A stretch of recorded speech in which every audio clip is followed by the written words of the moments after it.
Have a good day viewers. আজকে সকাল সকাল আমরা চলে যাচ্ছি বাজার করতে। আজকে যেহেতু শুক্রবার, তাই আমরা ঘুম থেকে একটু দেরিতে উঠেছি। প্রিয়ম বলল নাস্তাটা আজকে বাইরে করে তারপর একসাথে বাজার করে চলে আসব। যখন আমরা বের হচ্ছিলাম তখন সকাল 9টা বাজে। প্রচণ্ড রোদের তেজ ছিল, তাই প্রিয়মকে বললাম গলির ভিতর দিয়ে নিয়ে যেতে। গলির ভিতর দিয়ে যাওয়াতে রোদটা একটু কম লাগছিল। তারপর আমরা একটা হোটেলে চলে এলাম নাস্তা করতে। আমরা অর্ডার করেছিলাম রুটি আর ডাল ভাজি। এতটাই গরম পড়ছিল যে ডাল ভাজিটা একটু নষ্ট হয়ে গেছিলো, তার পরিবর্তে ডিম ভাজি অর্ডার করেছিলাম। এরপর সবশেষে চা খেলাম। চায়ের কাপটা নিয়ে একটু ঢং করে নিলাম।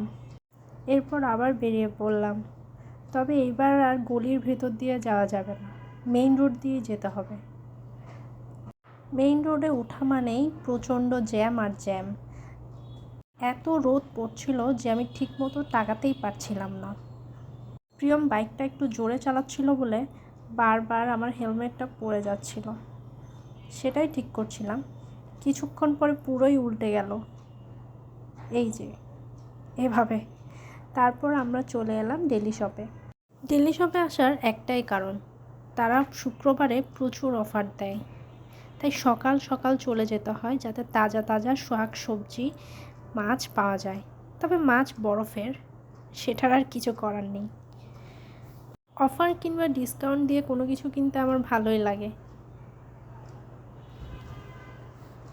সব কিছুই দেখছিলাম ভালোভাবে, কোনটা ফ্রেশ আছে, কোনটা লাগবে, কোনটা নেওয়া যায়। প্রত্যেক মাসেই ডেলি শপ থেকে আমরা কিছু না কিছু কিনে থাকি।